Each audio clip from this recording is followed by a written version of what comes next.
Yo, what up? We're back. We're here. We're ready to do the UFC on ESPN+13, the UFC Sacramento breakdown. And first, I just want to talk about a little bit about the Dana White Contender Series. Just saying that we hit the Parlay of the week with Jonathan Pierce. Maki Pitolo won. We did get one fight wrong with Tricoli coming through as a big underdog. So I saw a couple people cash on that. So props on them for doing that. First time all 5 guys got the contract, so it was a pretty fun night of fights. And make sure to check those videos out as well, because we usually do profit on those. But we're going to jump right into UFC Sacramento here with Benito Lopez against Vince Morales. And I actually have a bet on this fight. And for Benito Lopez, he suffered his first loss in his last fight. He was submitted very quickly by Manny Bermudez, but he's only 25 years old, so he has a long career ahead of him, a lot of growth to do. And he was scheduled to fight Martin Day, but Day's now been replaced by Vince Morales. And for Benito, he's an athletic striker. He's very dynamic. He still doesn't have great hands or footwork to me, but he'll throw some range-finding jabs, 1-2s, right hooks. Overall, he's a much better kicker. When he can land a kick into a 1-2 uppercut combination, he looks much more fluid with his hands whenever he can start the combos with his kicks. His kicks are the most evident part of his game. He has solid inside-outside leg kicks, nasty front and round kicks to the body. He'll attack the body with hard round kicks, then go up to the head with the kicks. Really nice question mark kicks. Spinning back kicks to the body, to the head. Little wind-up on those kicks. He will throw jumping kicks as well, jumping roundhouse kicks. He's really not afraid to let anything go in fights. He really has a nasty flying knee. He dropped Albert Morales with a flying knee. He landed a few flying knees on Steven Peterson in the Dana White Contender Series. And he times them excellently when opponents are pressuring him or level changing. His defense, his boxing, is definitely a bit lacking. I don't like the way he reacts to getting hit clean. He could freeze up a little bit. He definitely needs space and fighters to fight at range with him to be effective. If fighters nullify him with forward pressure, he isn't as good. He can't kick, and you really have to only worry about the flying knees. His hands are low. He doesn't move his head extremely well in the pocket, so fighters are able to counter, and they're able to definitely counter his jab with hooks and overhands over the top. He also isn't the most powerful striker with his hands, but obviously with those kicks, those knees, you have to respect that. And he has 3 knockouts in his career. He's never been finished by strikes. In my opinion, his grappling skills are a bit questionable. He definitely allows fighters to back him up to the fence too easily. He doesn't do a good job of getting off the fence when he is put there. He can get controlled there for large periods of time. Steven Peterson was able to control him against the fence. He can get taken down with body locks with single legs. And he can also get out-muscled in the clinch. Fighters can circle to his back from standing. His style of throwing a lot of flashy techniques makes it hard to be a good defensive grappler, because he's constantly on one leg, he's spinning, he's throwing kicks, he's airborne. And while those techniques are great when they land, they allow opponents to get inside, get takedowns. And he is opportunistic with his submissions. He'll dive on guillotines, he'll attack triangles, arm bars off his back. His jiu-jitsu really isn't bad. He's good at using his legs to keep and retain guard. He's also good at using the feet on the hips to stand up. He was able to stand up against Manny Bermudez one time after Bermudez took his back. Unfortunately for Lopez, he did get caught in a guillotine from standing position in the clinch. And, Bermudez snapped it down into a Dars to finish the fight. But Bermudez is a 6 submission artist. I don't think many people will be able to submit Lopez.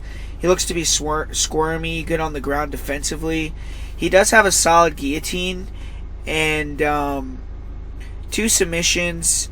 His one loss, obviously, is via submission in his last fight.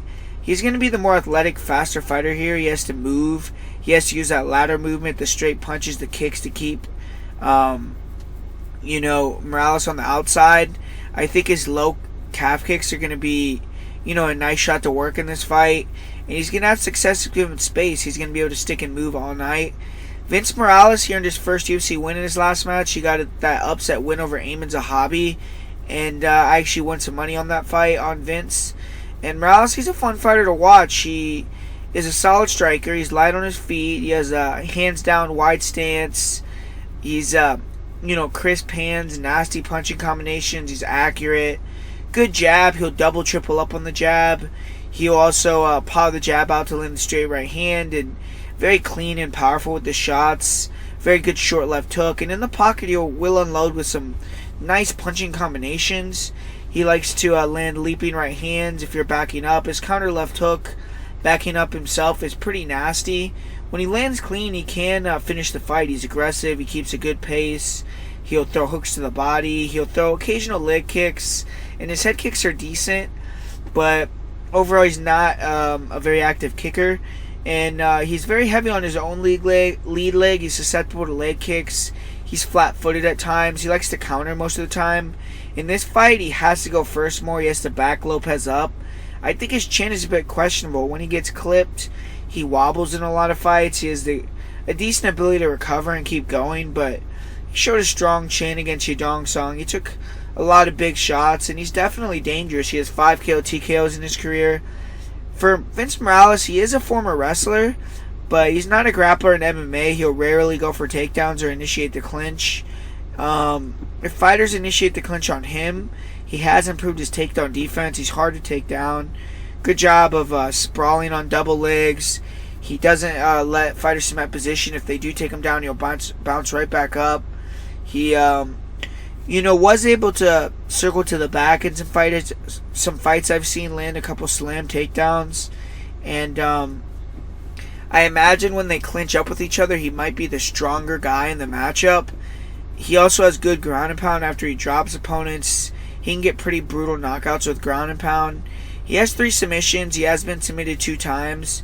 And Morales, he needs to go forward, put his punches together, maybe even try to mix in some takedowns. He has to push Lopez back him towards the cage. He should try to counter the jab of Lopez with combinations.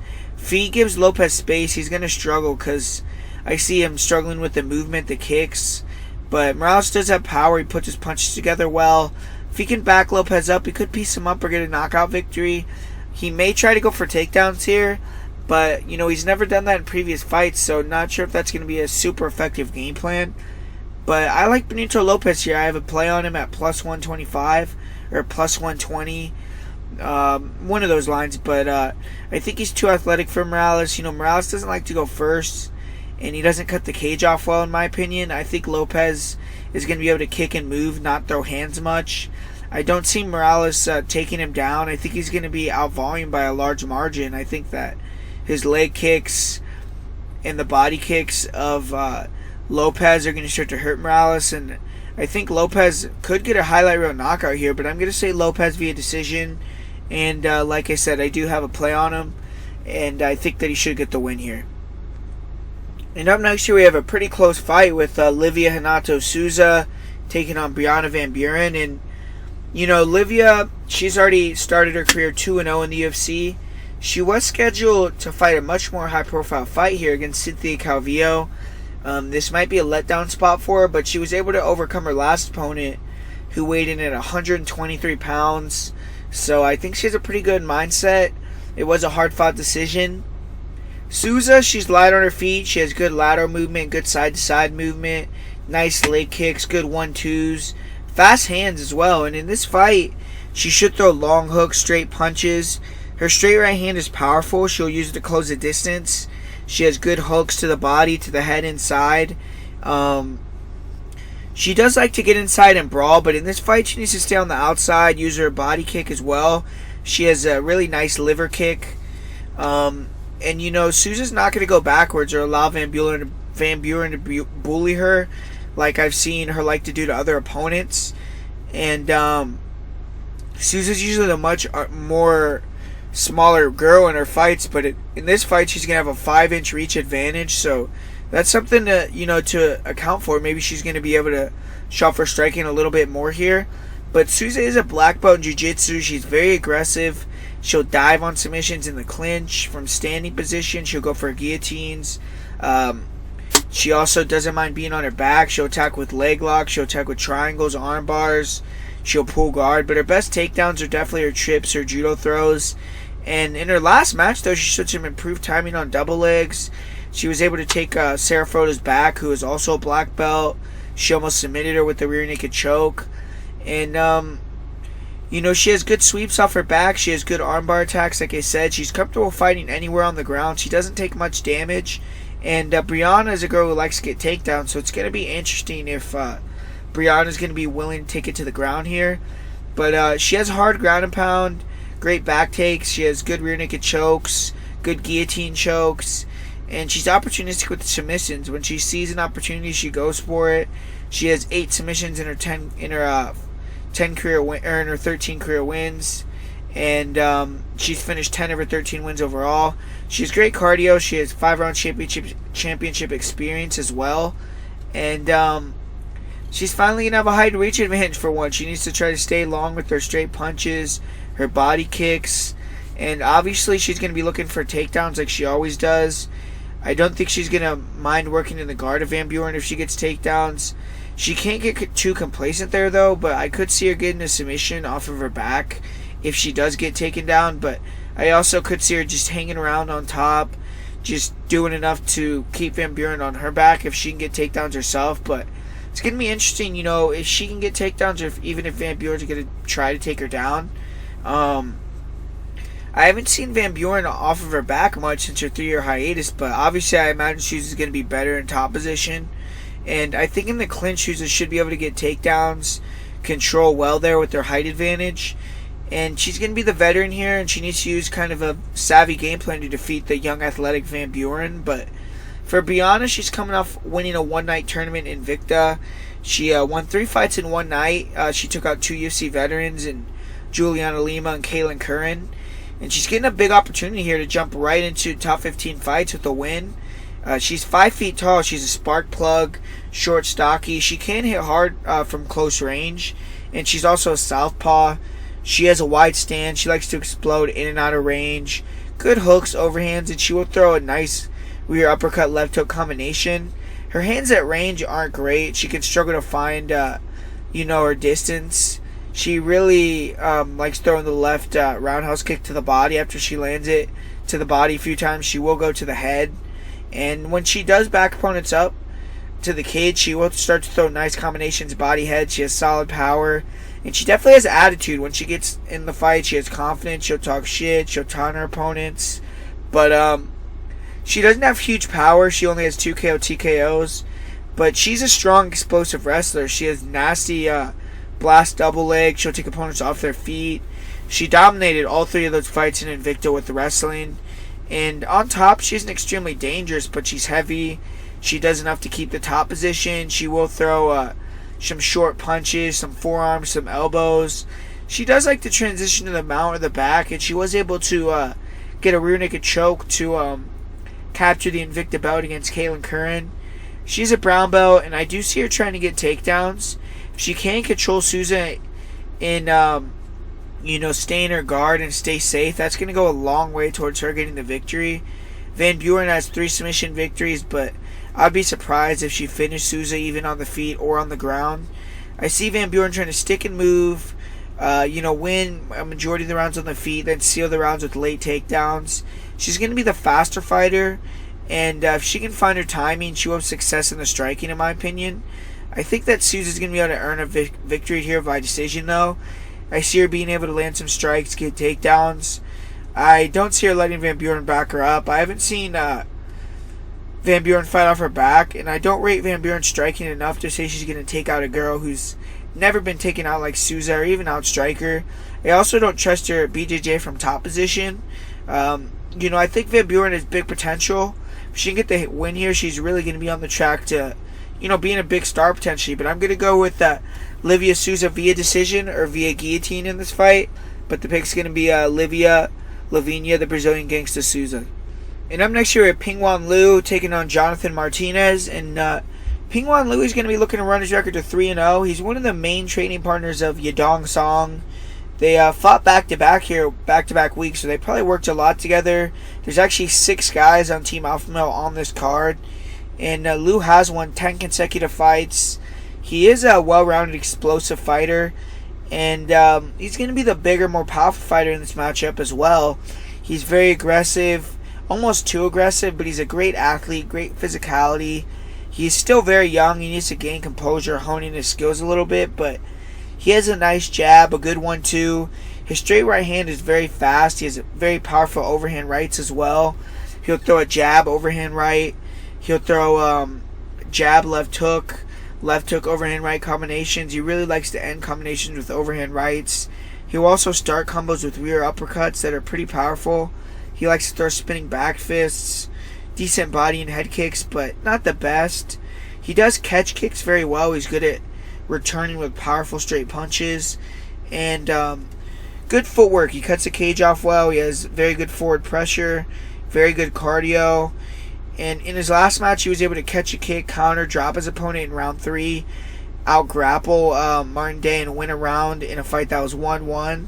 So he showed he could push through. He also had a broken hand in that fight. The problem with his striking, though, is it's a lot of big movements. He shows flashes of putting together good combos behind the jab, but he gets too crazy. He'll overextend on punches. He'll rush in, giving up the hips for takedowns.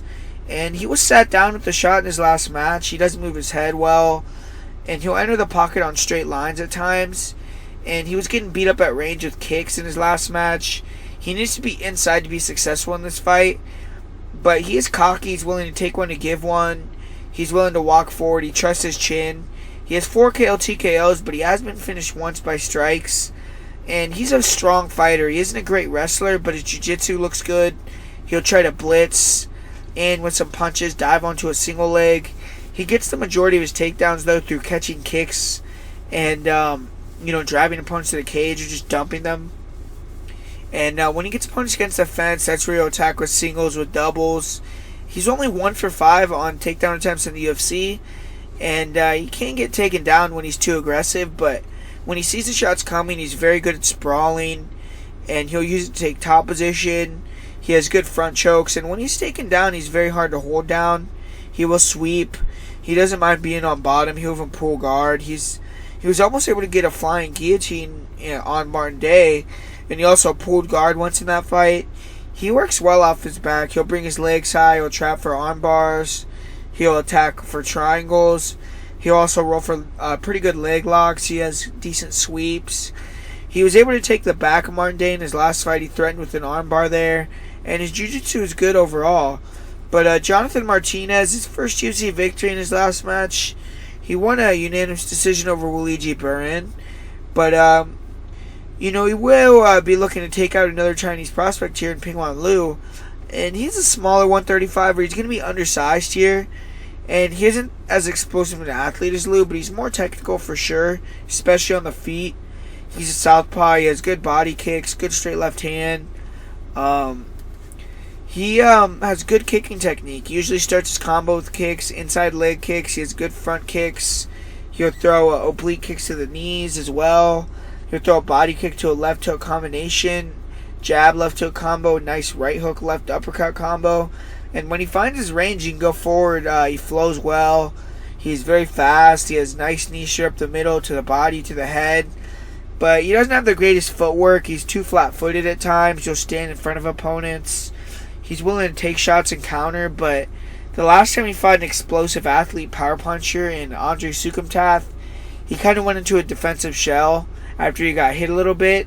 He has 5 knockouts, and he does have a solid chin. He has heart. He can take a lot of punishment, and he's never been finished by strikes. He's also a solid jiu-jitsu player. He's tricky off his back. He'll duck under into pretty good takedown attempts and a pretty good clinch positions. He does a good job with head positioning. When he did fight Andre Sukumtath, though, he was thoroughly dominating the clinch. He was out-muscled. Sukumtath was able to unload with some big knees, with some punches to the body, to the head. But he does have good body lock takedowns. He has good single legs against the cage as well. And if he can't get them there, he'll disengage with elbows. He likes to control and half guard on top. He lands decent elbows. Good job of moving to side control, scrambling to the back when opponents try to stand up. And he has a pretty good rear naked choke. His takedown defense, though, is a little bit questionable. He is good off his back. He'll attack with triangles. He'll, attack with triangle arm bars even. In his last match, he was able to out-scramble Buuren, sweep him multiple times, even though he was taken down a few times. He lands good ground and pound. He threatens with rear naked chokes. And he's a tough guy. He's willing to weather a storm and come back if he needs to. Great cardio.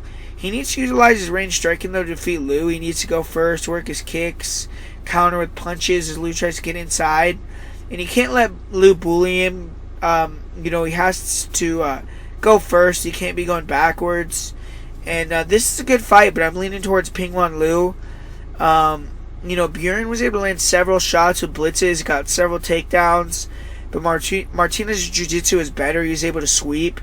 Buuren's striking isn't that good, and I don't think he's as athletic as Pingwan Lou. So Martinez didn't have to worry about the hands as much and went forward in first a lot. In this fight, I see Lou being able to counter some kicks, catch some kicks, and I think he's even able to jam the space, get Martinez near the cage, attack with some combinations, get in the clinch, get some takedowns. And if Lou starts to just outwork him, I think he could tire out Martinez. But if Lou stays at range, he could be in trouble. But if he gets inside, uses his physicality, I think he'll do enough to get a decision victory here. And the pick's going to be Pingwan Lou via decision. In this fight, don't have a great read on this fight. Didn't spend a ton of time on this fight. But, we know what both guys are going to be trying to... Actually, I guess we don't really know what both guys are going to be trying to do here, because most of the time, Darren Elkins is a guy who wants to get the fight to the mat, he wants to get it to the ground, and he wants to work his grappling. But against a guy like Uriah Hall, yeah, you're going to wonder, is he going to want to try to keep it on the feet, get inside, outbox him, outstrike him?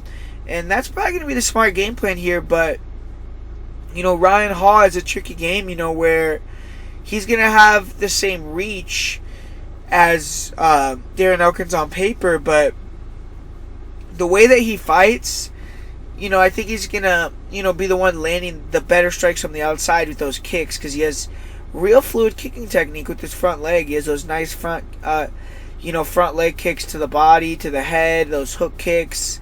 And, against Gray Maynard, he was able to implement that game plan where he was using those hook kicks, and whenever Maynard would crash in a boxing range, he would just flop to his back, roll for a leg lock, and really frustrated Maynard. Maynard wasn't able to get his game going. He wasn't able to do anything with Ryan Hall in that fight. And, he wasn't willing to engage on the ground with Ryan Hall. And that's what, I think Darren Elkins is going to be willing to do, and what's going to be the tail of the fight here. Because, to be honest with you, I think that Darren Elkins is going to be going forward. He's going to be putting the pressure on Ryan Hall. So I think that unless Elkins, because Elkins in his last two fights, man, Alexander Volkanovski got dropped a lot of times. I can't remember how many times he got dropped in that fight. Then Ricardo Lamas, again, it was a 3-round beatdown, and then he got knocked out. So, he could come in here, get hit with the head kick, get knocked out, get hit with a hook kick, and that would be pretty crazy. But, if you still believe in the, durability of Elkins, which I think it'll probably hold up here, I believe that Elkins is going to be, jamming those kicks, being able to get inside. And I think Ryan Hall is going to be flopping for those legs, flopping to his back. And the only difference, I think, between this fight and the fight with Gray Maynard is I think Darren Elkins is going to be willing to go down there, or willing to at least, engage a little bit, maybe stand up in his guard, throw some ground and pound. And we're going to see if Elkins can implement that game plan all night, where he just keeps Hall on the back foot, land some ground and pound, land some punches, makes him stand back up, keeps doing it over and over again, or if Hall can catch a submission, because I think that's what's going to be kind of the tail of the fight, unless Elkins really struggles to get inside with those kicks. But I don't think that Hall has the power, or I don't think he has the ability to dictate range well enough to keep Darren Elkins on the outside with his kicks for a whole fight. So I think there is going to be some grappling transitions here. And it's interesting. Elkins has only been submitted one time by Charles Oliveira, and Hall is a way different type of submission guy than Oliveira. He's going to be rolling for leg locks, things like that. But man, I'm going to go with Darren Elkins here. I'm going to go with Darren Elkins to get a decision victory. I believe that he's just going to be able to use his grit, his heart, his tenacity to get out of some tight submissions, and just outwork, do more damage, land more ground and pound, and just beat Ryan Hall fairly convincingly. So I'm going to go with Darren Elkins via decision in this fight. And up next here, we have kind of an odd fight with both fighters coming off long layoffs. Julia Pena, she hasn't fought since January of 2017, so coming up on 2.5 years, or just about 2.5 years. And she had worked her way up to a title eliminator fight against Valentina, but she lost that fight via armbar. Then she took some time off due to a pregnancy. She's ready to get back to the octagon now. And she's a mauler. She's a strong grappler. Her striking on her feet, though, is poor, man. She's very stiff. She just plods forward in straight lines. She doesn't move her head. She can eat clean punches. Very wild. She almost just closes her eyes and just throws hard shots. She'll throw herself off balance.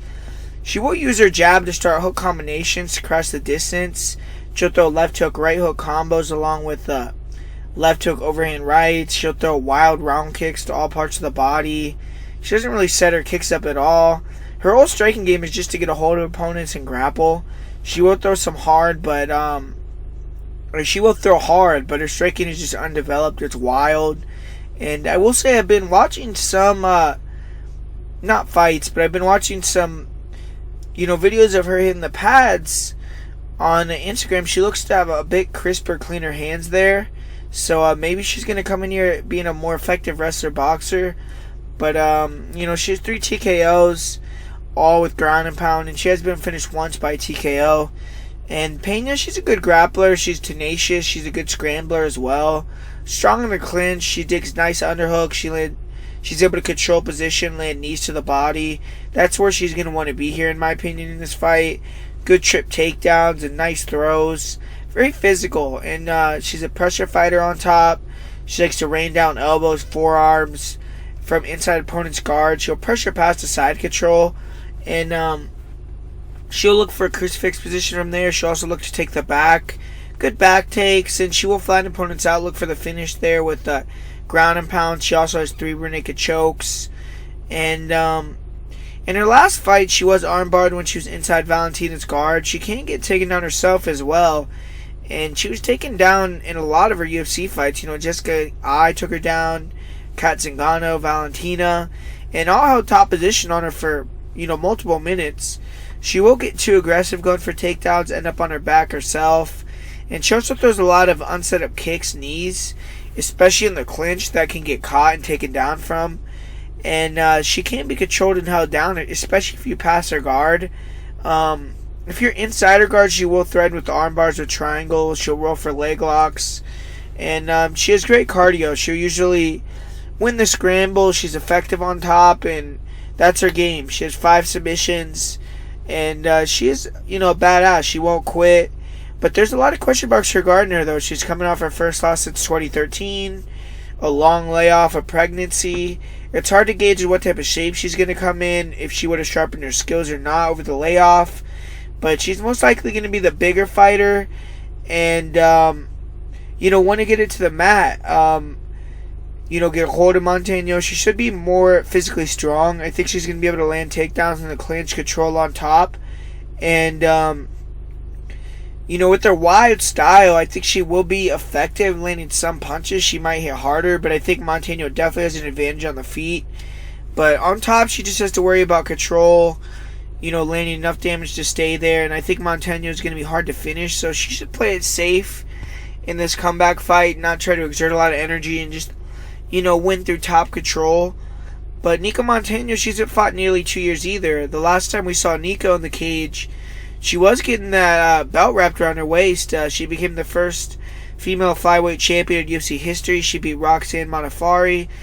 And since then, though, things haven't gone as planned for her. She's had several injuries. She kept delayed a grudge match with Valentina. They had the fight scheduled, but she couldn't make weight, and now she's at 135.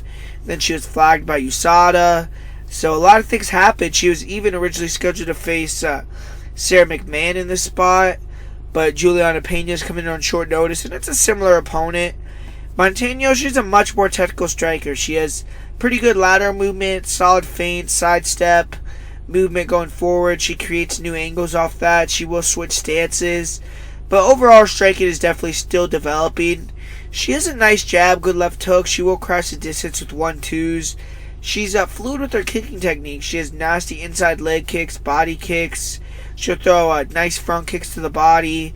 She will throw a round kick to the body to a jab combination. And she likes to finish combos with leg kicks.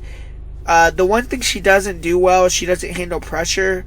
She will try to parry punches, and she's decent at it, but her strikes get through the guard because she has her hands straight out. And she can throw her kicks without sending them up at times to get countered clean. She also doesn't have big power. Fighters seem to be willing to walk through her shots. She does have 2 TKOs, and she's scrappy. She's never been finished. She's not a bad grappler. She's stronger than she looks. She's good in the clinch. She has nice knees to the body, elbows to the head. She also has solid takedown defense against the cage. She'll make opponents pay with elbows. And good get-ups when she does get taken down. She'll also sweep the top position. And she's beaten a lot of grapplers in her run through tough. She beat Roxanne. She beat Montano De La Rosa, Lauren Murphy. And she was able to largely defend all their takedowns. She actually won the grappling against most of them. And she has a good wrestling game she can rely on as well. She catches kicks, good double legs, and in top position, she isn't bad. She likes to work from half guard.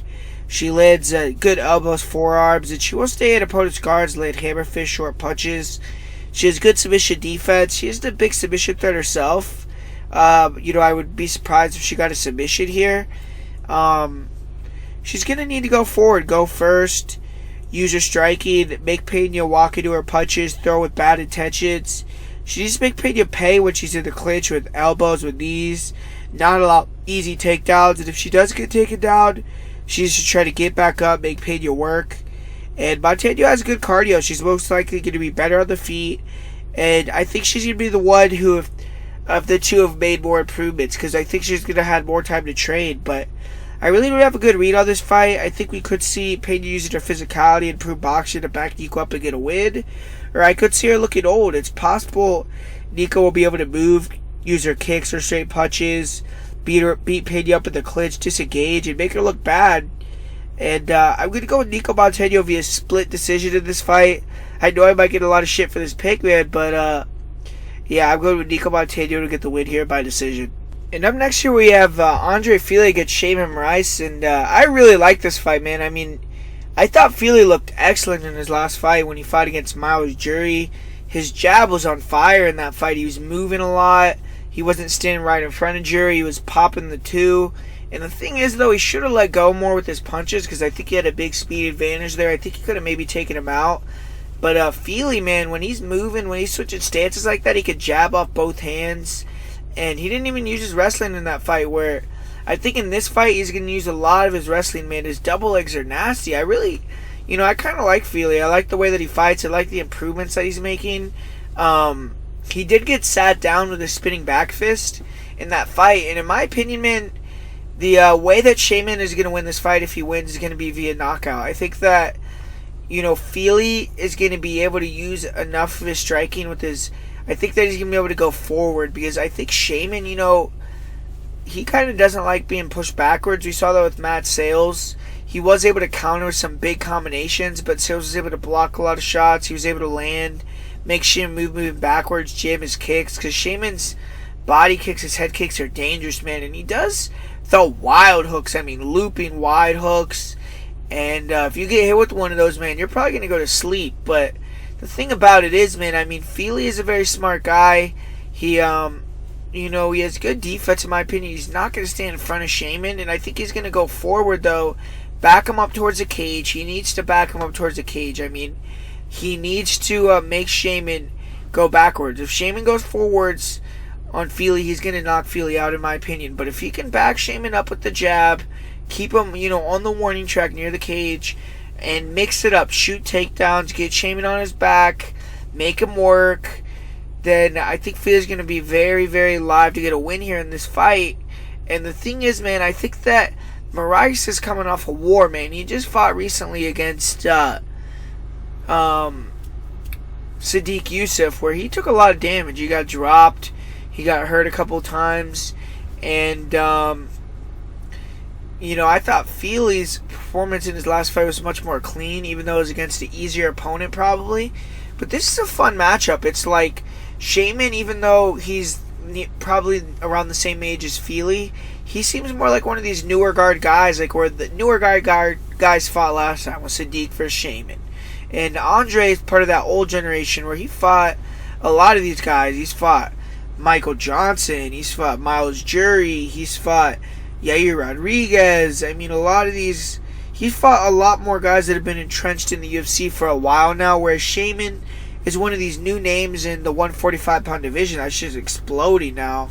Even he fought Dennis Bermudez, Andre Fili, and, so, I mean, Fili's been in the UFC a long time.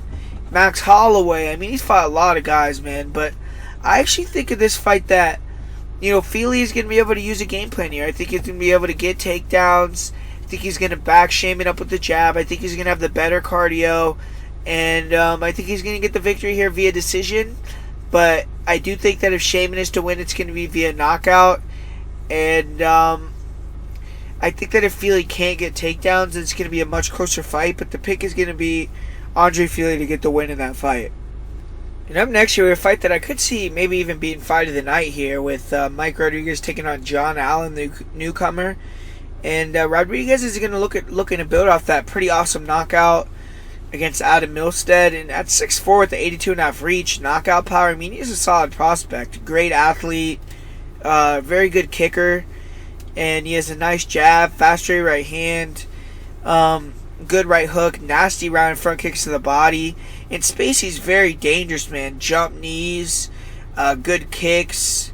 And, I feel like in these fights that he's been in, he's faced a lot of people that want to take him down. So I think he's been nervous to let go with his punches. And this fight could be a brawl here, but I do think he is heavy on his lead leg, which could be exploited in this fight potentially.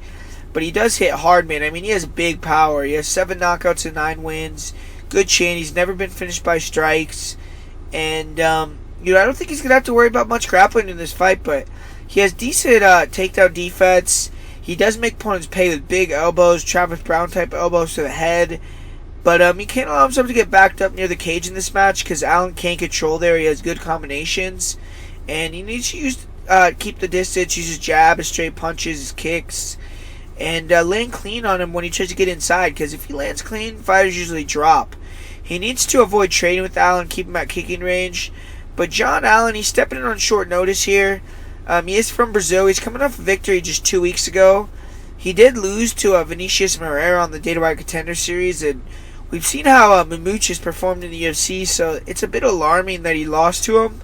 But Allen's a big athletic fighter. He usually has a size and reach advantage over his opponents. That's not going to be the case here. He's going to be at a 7.5 inch reach disadvantage. But Allen likes to pressure opponents. He has good cardio. His last win was very impressive. It was probably the best performance of his career from what I saw.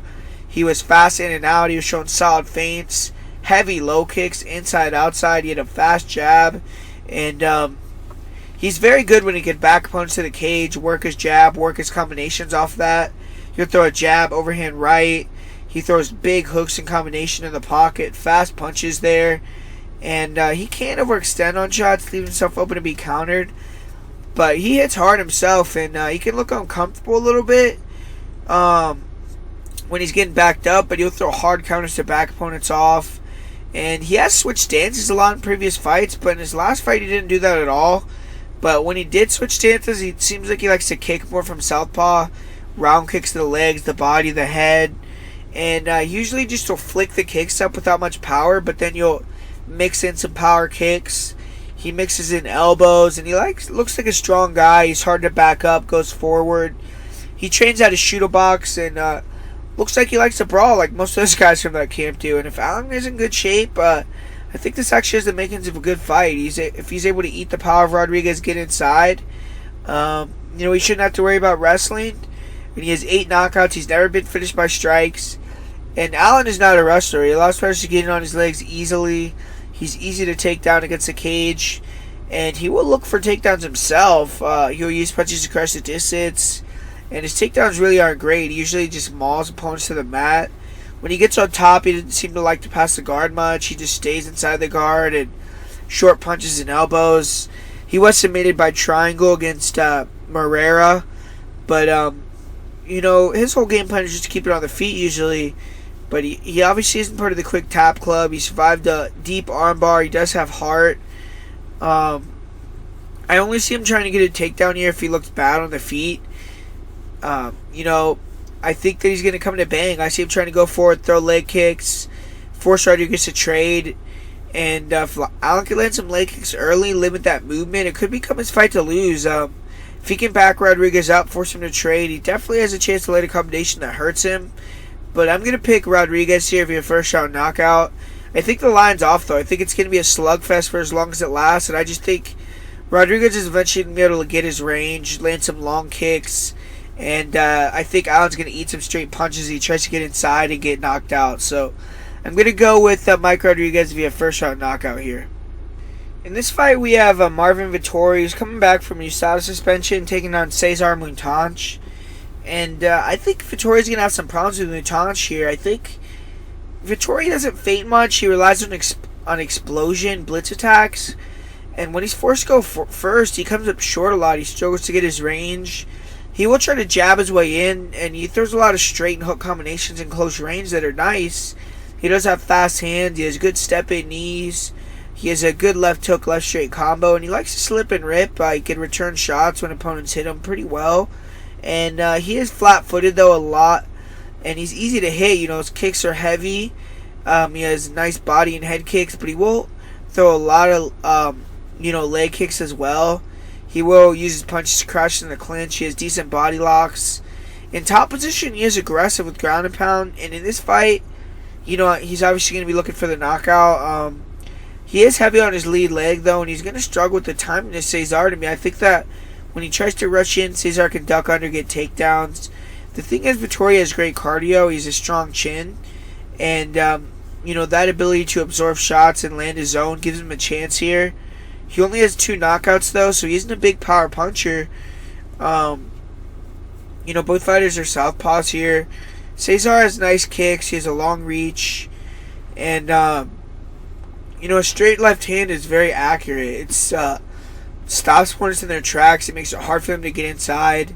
I think that Montano's going to make Marvin go first. I think he's going to catch him a few times as he tries to get inside with kicks with his straight left. I think that he's going to attack with leg kicks. And eventually I think he's going to get a double leg, get on top, control. I'm not sure if he's going to get submission, but I think he's going to be able to get to dominant positions, do damage.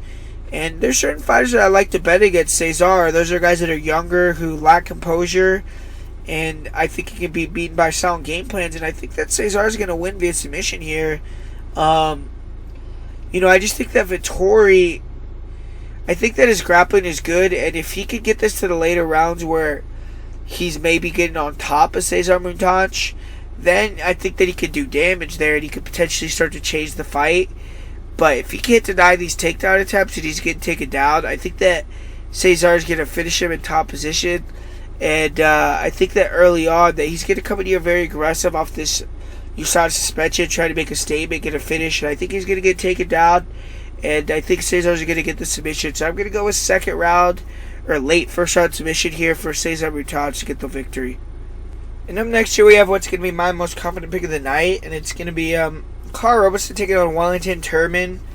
And Carl Robertson, he's going to be back to his optimal weight class for this fight. He took a short notice fight up a weight class against a legend in Glover Teixeira.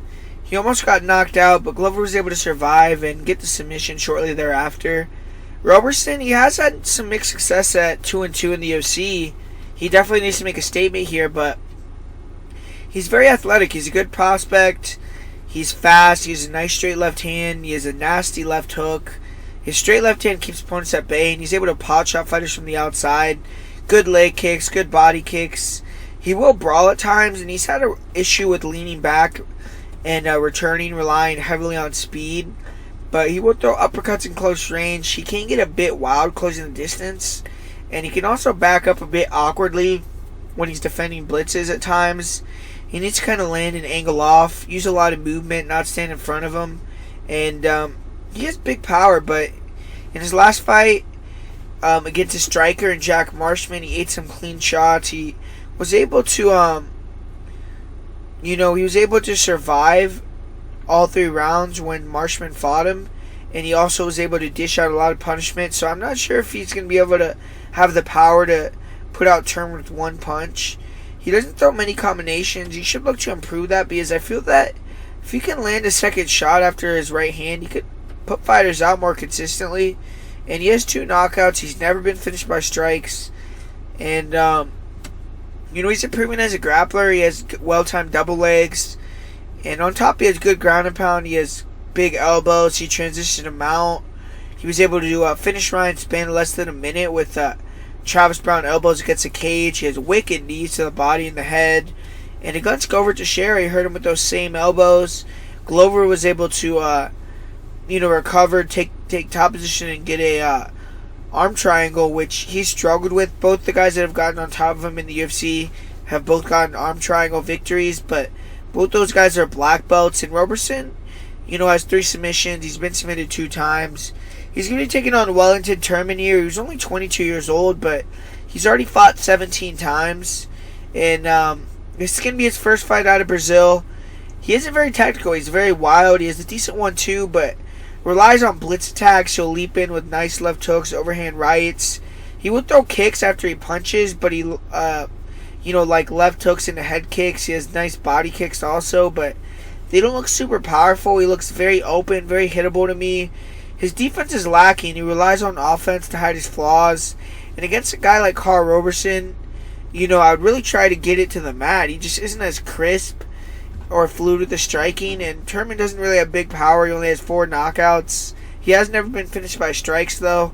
But he's much more dangerous on the floor. He has solid submissions. He isn't a great wrestler, but he's physical in the clinch. He can muscle opponents to the mat.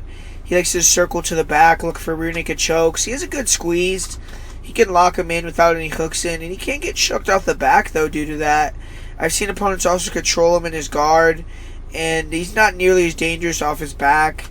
He has a good guillotine, but he usually sets it up from standing or top position. He has 7 rear naked chokes, but in this fight, man, I just think that Carl Roberson is just better than him. I think that Roberson isn't going to get taken down. I don't think that he's going to be able to out-muscle, out-strength Roberson. And I think on the feet, I think there's going to be a significant advantage. I think that Roberson's going to be able to land that counter left hook going backwards and potentially put Wellington Turman's lights out. So I'm going to go with with Carl Roberson via second round knockout in this fight. And this is going to be my most confident pick of the night here. Man, and up next here we have Josh Emmett taking on Mirsad Bektic. And Josh Emmett burned me in his last fight, man. I mean, I bet on Michael Johnson. I felt like I had a good read on the fight. The fight was going exactly how I thought it was going to go. MJ was styling on him. He was sticking and moving. He was keeping him on the outside. Barely getting hit for the first 2 rounds. I'm getting excited. I'm getting happy about the money I'm going to make. And then, boom, in that 3rd round, he knocks MJ out cold, man. And, he has that game changer in his hands for sure. And, for everything you want to say about him having that bad footwork where he is a little bit flat-footed. He doesn't close the distance well. You get crack, man. If he lands 1 clean shot, you're going to go out.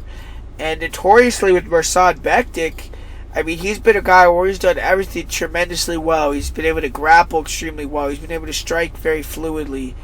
But he struggles with guys that can hit hard and knock him out, man. I mean, we saw Chad Skelly put him down, almost knock him out cold. We saw Darren Elkins come out with that big knockout win over him. So, I mean, to me, man, it's like, is Mirsad Bektic going to be able to, win this whole 15 minutes proficiently, or is Josh Emmett going to get a knockout here? I think those are the only 2 scenarios we could really look at. I don't think Josh Emmett can win a decision here. I think that Mirsad's the cleaner striker.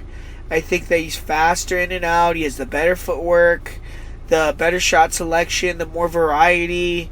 I think that he has the better grappling, the better cardio, the better guy. I mean, everything. The younger guy, he's probably bigger. I mean, everything kind of. I don't know if he's bigger. I mean, they're both pretty big guys for 145. But is Josh Emmett going to catch this dude over 3 rounds? I think I'm going to say no. I'm going to say that Mirsad Bektic is able to grind him out, use his wrestling, grind him against the cage, take away some of that power, land some decent shots, be in and out. He has Frost in his corner now. And, I think he's going to start to show his potential here. So I'm going to go with Mirsad Bektic to get the win. I'm going to go with Mirsad Bektic to get the win via decision, most likely. I don't think he could finish Josh Emmett. I mean, unless he gets him in a bad position on the ground where Emmett can't get out of it and he finishes him with ground and pound. I don't think he has the power to knock him out. So I'm going to go with Mirsad Bektic via decision here. And unless he gets caught, I think he's going to get the win. So I'm going to go with Mirsad Bektic here. Yeah, and up next here we have Uriah Faber taking on Ricky Simone. And, man, I mean, I don't really know what to say about this fight. It's like, don't really get why Uriah's coming back here. To me, I thought he was looking a little bit slow, a little bit old when he left last time. But, more power to him if he wants to come back, if he wants to give it another go. But this is a rough matchup for Uriah, man. I mean, Uriah notoriously sits all of it, like almost all of his striking up off of his feints, off of his level change feints. So he'll feint level change, come up with that overhand right, come up with those hooks, feint the level change, land some punches, and then actually do the takedown and get the double leg. I mean, very good blast double. Can't take anything away from his wrestling, man. I mean, the dude can wrestle for sure. But against a guy like Ricky Simone, is he going to be able to take down Ricky Simone? I'll be very surprised if he could take down a guy like Ricky. I think Ricky's very athletic. I think that he's explosive. He's fast. He's a very good wrestler himself. He has cardio for days. And he's going to be a hard guy to hold down. Even if Uriah could take him down, I think he's going to really struggle to hold him down. I think that Simone is going to be attacking that lead leg with a lot of kicks. That's kind of the game plan now to take out Uriah. And, man, I mean, Uriah really works off speed, man. I mean, if that speed is still there where he could, fake the level change, come over the top of that overhand right, catch Ricky, put him on his butt or something, I mean, that would be a vintage moment for Uriah, man. But, I mean, in reality, I mean, if we really get to go off the odds, who we really should be favored, who we think is going to win, it should be Ricky Simone by a large margin, man. I mean, Ricky has the youth advantage. He's going to have the speed advantage. He has the wrestling advantage, in my opinion, at this time in Faber's career. And I think that he's going to be really a lot better on the feet. I think that he's going to be a lot faster. I think that he hits harder than Faber. And I think that Faber's going to be a step slow here, man. I think that I don't want to say that Faber made a mistake in coming back, but he should have fought a guy like Buuren, man. A guy like Eddie Wineland. A guy like Cub Swanson. I don't know, but come in here and try to fight Ricky Simone. I mean, Ricky Simone's a bad motherfucker, dude. I mean, we've bet on, I think I've used Ricky Simone as the parlay of the week, the most confident pick on every time that he's fought in the UFC, and he's been, besides this one, he's been in fairly close fights. I know Montano Jackson, I think he was like a underdog in that fight. I know against Hadi Yaya was like a very slight favorite. Against Marab as well, I think he was like a slight favorite, or maybe in that fight. Marab fight, he might have been a decent sized underdog or decent sized favorite in that fight. But yeah, I mean, in this fight, man, I think he's the rightful favorite, Ricky Simone, man. I think he's gonna get the biggest win on his career to date. I think he's gonna be a dominant performance where he thoroughly outstrikes and beats up Uriah. I think he's gonna smash his leg. I think he's gonna deny some takedowns. I think that he's gonna land some big punches. Even rock, maybe drop Uriah. I think that he might even get some takedowns just to rub it in. Maybe, I mean, who knows? But I'm going to go with Ricky Simone via dominant decision here. And up next, we have the main event here. A really interesting fight with Aspen Ladd taking on GDR, Jermaine Durandamy. And this is a big step up in competition for Aspen Ladd. I mean, we're talking about a girl who's a former UFC champion, whether you want to give her credit for that or not. Girl who beat Holly Holm. A girl who's been in there with Raquel Pennington, with Amanda Nunes. Those are title challengers, former title, current title holders. And Aspen Ladd, I mean, the best girl Aspen Ladd's probably been in there with in her whole career is probably Cesar Eubanks. So, I mean, huge step up in competition. GDR, she's probably, I mean, I would say she might be the most technical striker on the roster, even over Valentina Shevchenko. I mean, when I watched that Raquel fight, she was snapping Raquel's head back with some of those 1-2s with those jabs, man. I mean, she hits really hard. I mean, really hard in my opinion. She has nasty leg kicks. At that range, there's going to be a huge difference in the skill level and the power level in this fight. And, Aspen's going to have to come through hell, man, to get those takedowns, because she's going to be at a 6.5-inch reach disadvantage in this fight. And I think that, Germain's going to be throwing those front kicks up the middle, throwing those hard leg kicks. I think she's going to be trying to throw uppercut straight punches. And, man, I mean, if Lad's able to win this fight, I'm going to be very impressed, because I think she's going to have to eat a lot of punishment.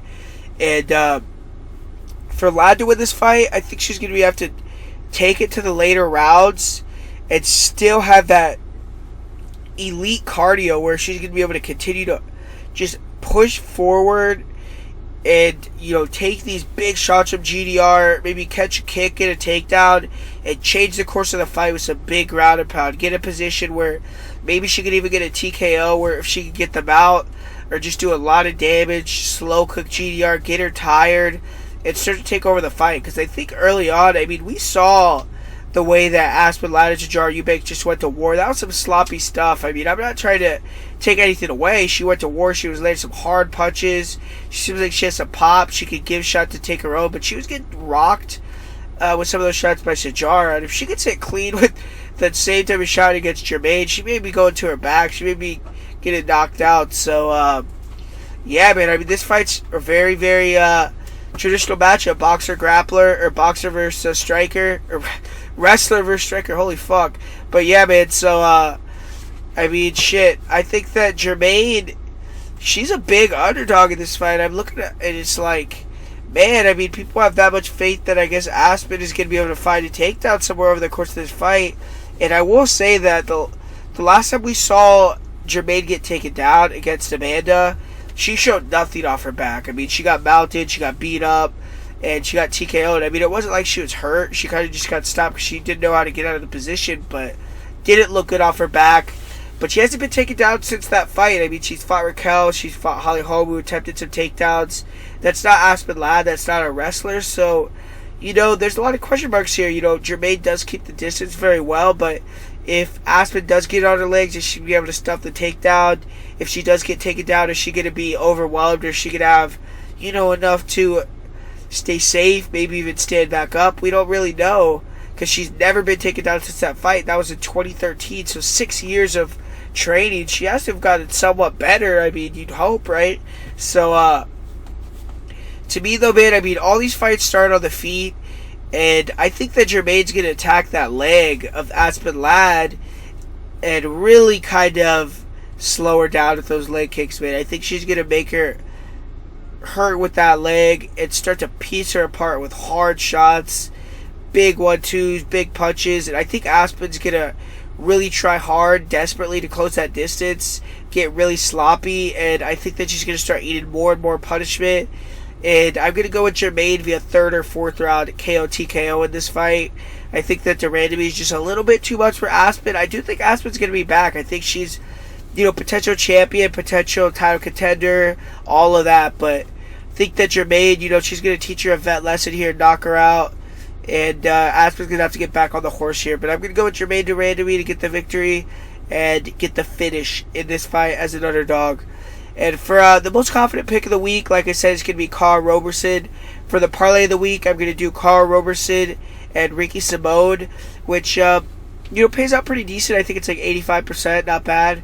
But I did pick a lot of underdogs in this fight, so I mean, if you want to take a risk on some of those, you could potentially cash out. I know Benito Lopez is an underdog. Livia Souza is an underdog. I think Darren Elkins is like right around even money. Nico Montano is an underdog. Andre Fili is an underdog. Cesar is an underdog. Yeah, I'm just looking. I picked a lot of fucking underdogs. Jermaine's an underdog. So, I mean, I picked a lot of underdogs to win on this card, man. So, might be, the dogs are barking for this fight. But we've been doing really well with the parlay of the weeks.